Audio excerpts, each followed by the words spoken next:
Welcome in the fourth episode of the WorldSpy game tutorial series. Today we will start to implement the custom editor to display our data. So this is the data we have generated in the last episode, and as you see it have a very basic look. Today we will implement the custom editor to modify how this data is displayed inside the editor. If you did not subscribe to this channel yet, please consider to do so. Hit the subscribe button down below and turn on notifications so you will not miss any future content. Okay, so let's get started. First of all, let's go to our scripts folder, and we will have to create a separate folder. So right click, create folder, and make sure you name this folder editor. Okay, so your folder need to be named editor, otherwise your implementation will not work. So this editor is the standard Unity folder. This editor folder is holding all of the scripts which are executed by the editor but are not included in the build. So when you're gonna finally build the APK for your game, any script inside the editor will not be included in the build. So this is just simple to create the custom editor for the Unity. Okay, so make sure you have the editor folder, and then any script you put inside the editor is going to be related to modifying the look of the editor. So I hope this is clear. So let's open this editor and then right click, create C# script, and I will call this script board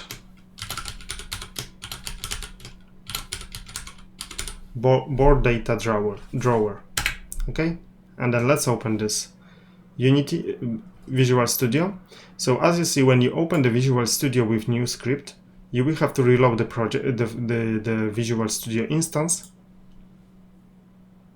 if you did open it before. If not, then probably you will not have this window.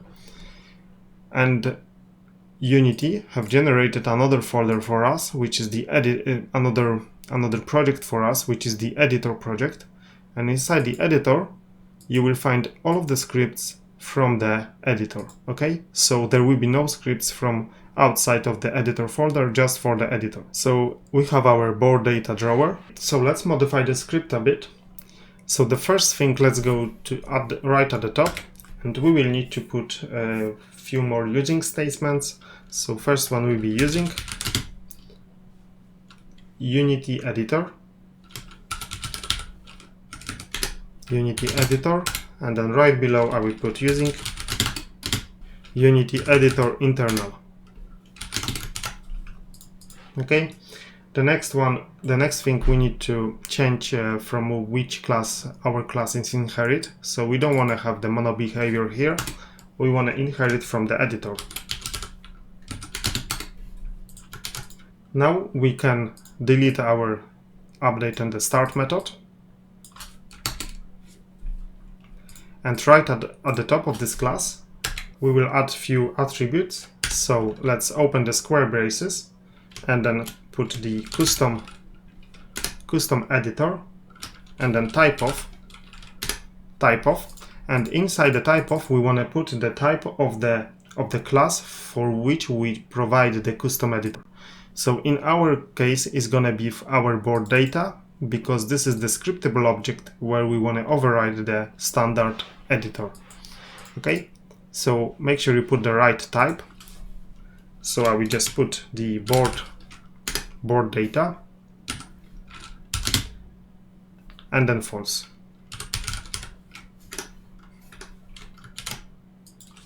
Let's add another attribute, which is the can edit multiple objects. So that means if we attached, if there will be more than one data file created in the project, we can edit them separately. And another thing will be system.serializable. Okay, make sure you have all of these three attributes in. And now let's create some data. So first one will be private board data, and this is gonna be the game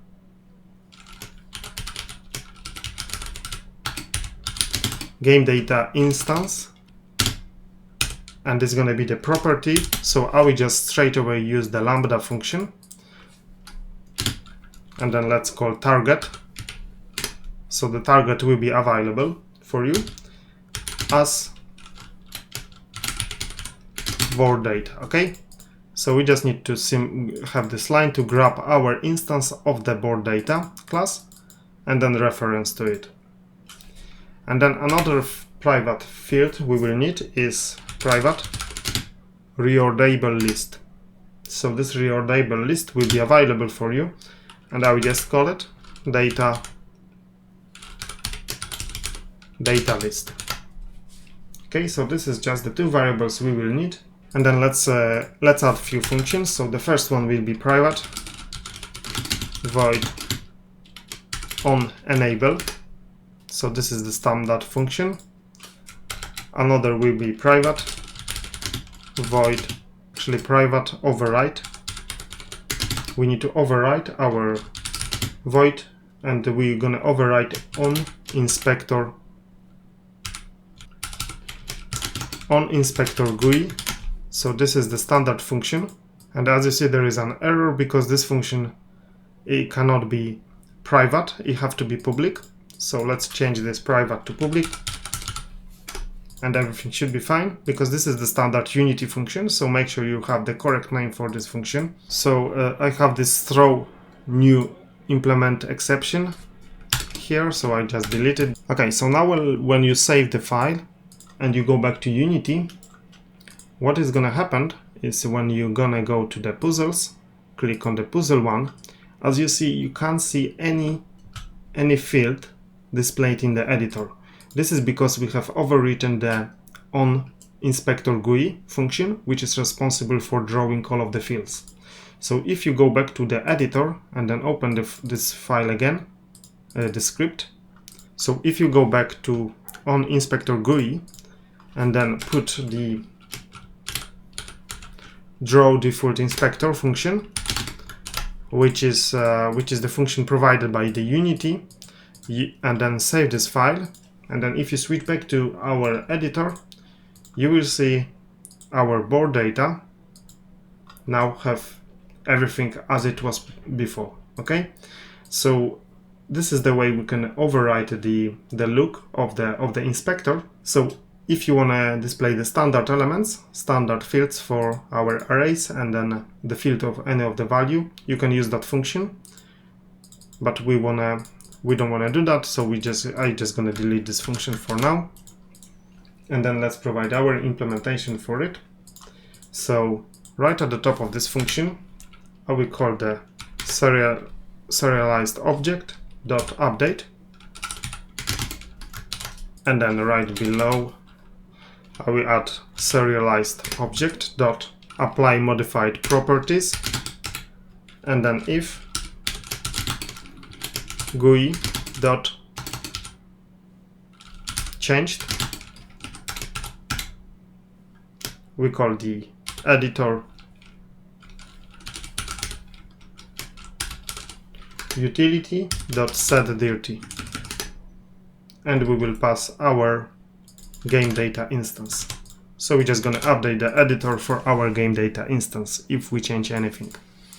Okay, so let's save this, and let's now add implementation to display our fields. So right below this on inspector GUI, I will create another function which will be private void draw columns. So draw columns rows input fields. Maybe not the best name, but I think it represents what it's doing. And then let's add some var column temps will be equal to game data instance dot columns, and then var rows temp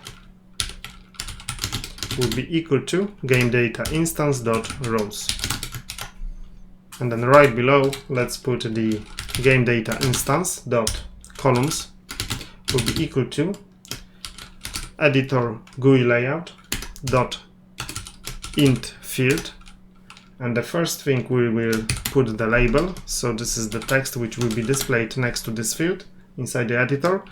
So this is going to be the columns, and then we need to put the game data instance dot columns. And we want to do the same for the rows, so game data instance dot rows will be equal to editor GUI utility editor GUI layout dot int field, and that's gonna be the rows, and we're gonna put the game data instance dot rows.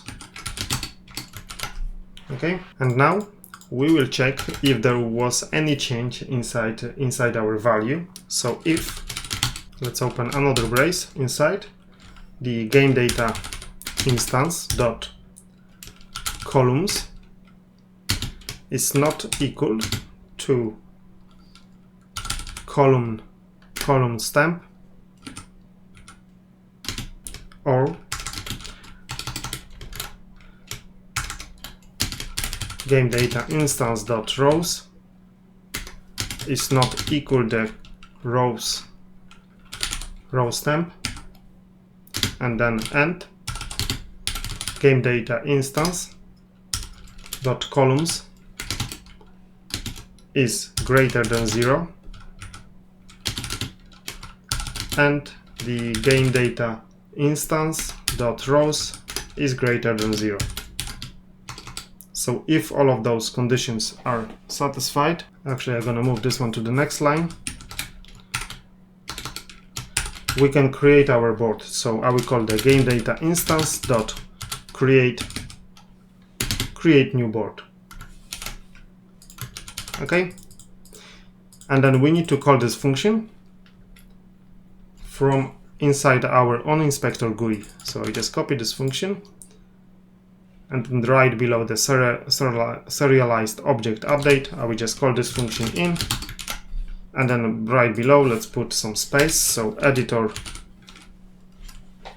GUI layout dot space.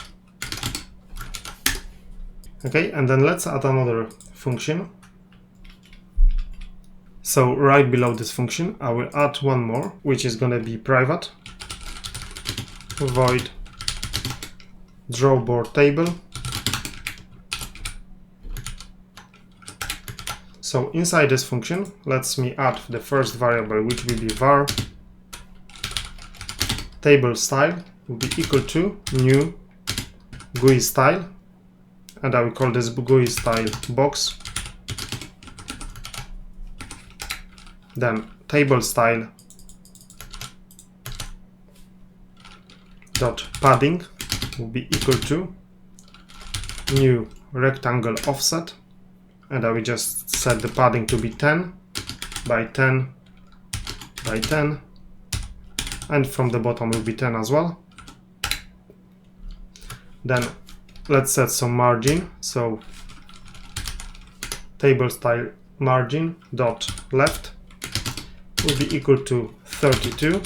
Okay, now let's add some another style, so var header style, header column style will be equal to new GUI style, and I will not put any name in it, and then let's call it the header column style dot fixed width will be equal to 35, and then another var column style will be equal to new GUI style. Again, don't put any name in. We want to set the fixed width to be equal to 50, and then var row style will be equal to new GUI style, and then row style dot fixed height will be equal to 25. So make sure this is the fixed height, not fixed width, and then row style dot fixed width will be equal to 40, and then row style dot alignment will be equal to text anchor, and we want to put in the middle center. Okay, so this is just simple to display the different look of our headers. And then down below I will put the var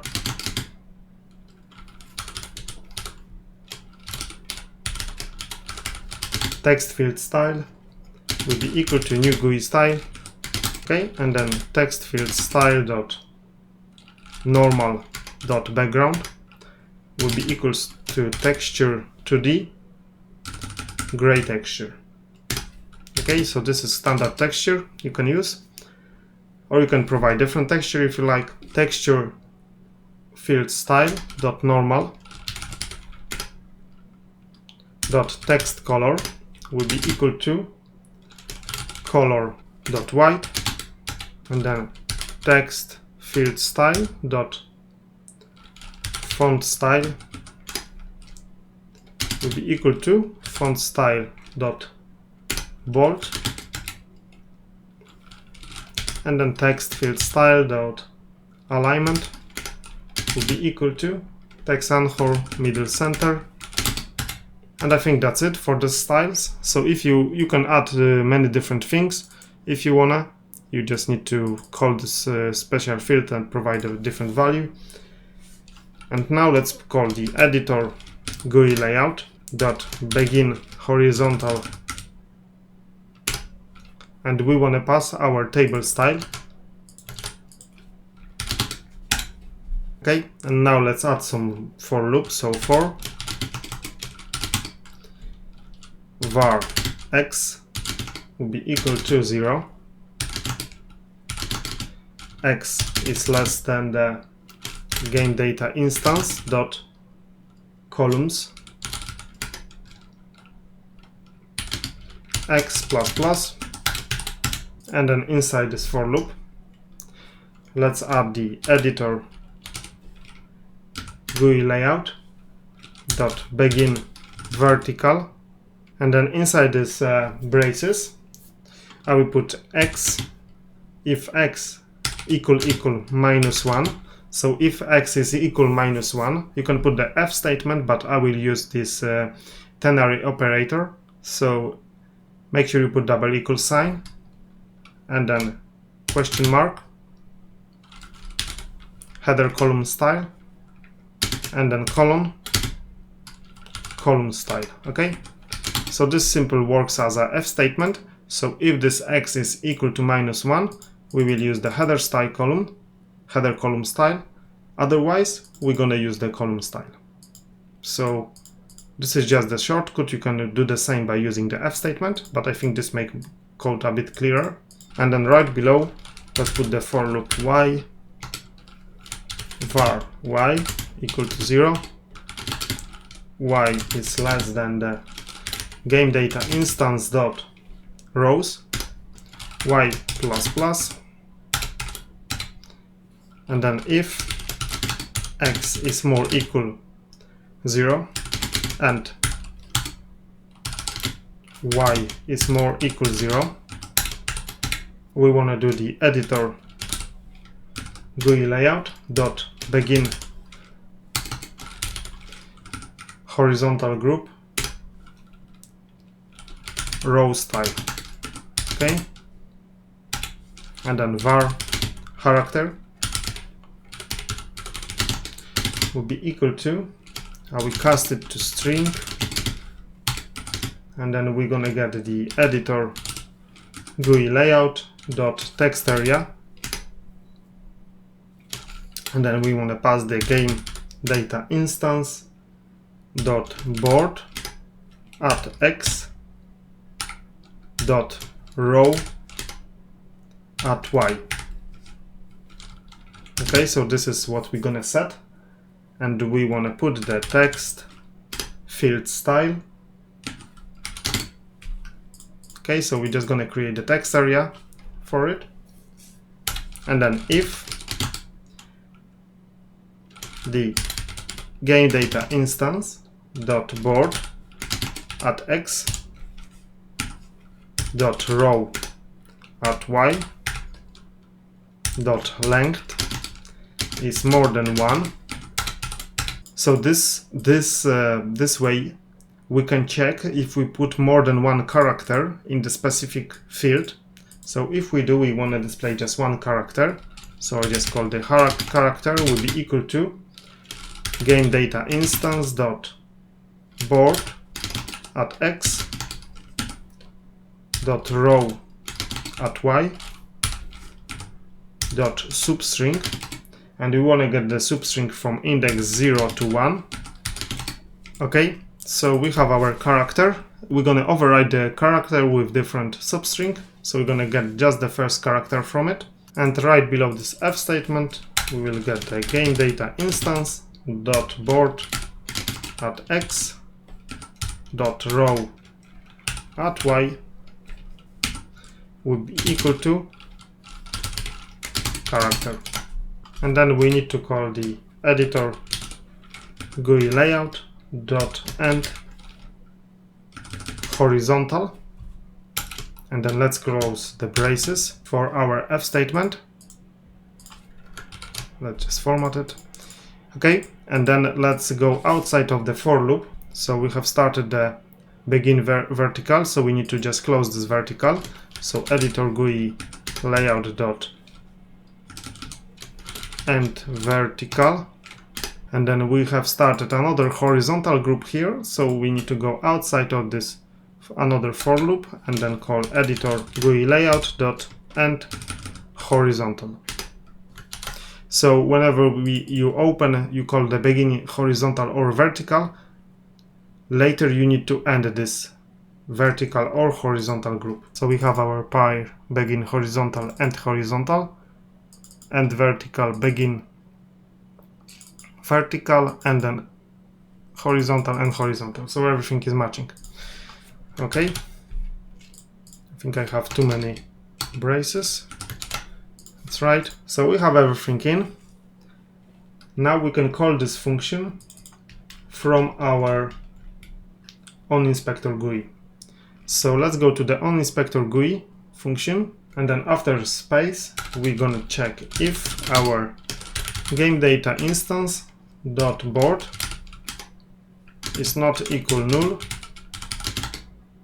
and game data instance dot columns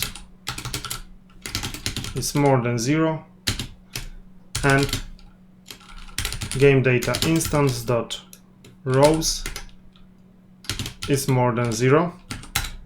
We will call the draw board table and put some colon. Okay, so let's save everything now, and then you can switch back to Unity. That's the script compiled. And now if you go to the puzzles and click on our data, you can see we have the columns and the rows displayed, and currently they are set to 0. So let's set it to, let's say, 2 and 2, and we have our board created. Okay, so if you change this one to 10 and then 10, so the board is automatically created, and then you can input any character. So let's press D, or try to type the word. As you see, you can type it, but if you go outside, currently the code is stripping out all of the characters and then holding just the first one. Okay, so if you type any longer word or any more than one letter, the first letter will be kept. So we can input any letter we like inside the array, and it is saved. So this is much easier way to actually modify our data, our array, and this is how we can display the custom array in the editor. So I think that's it for this episode. I hope you learned something how to create a custom editor, and in the next episode we will finish the implementation of displaying this board data. So we're still missing a few of the fields and few of the UI elements. So thank you very much for watching, and I will see you in the next episode.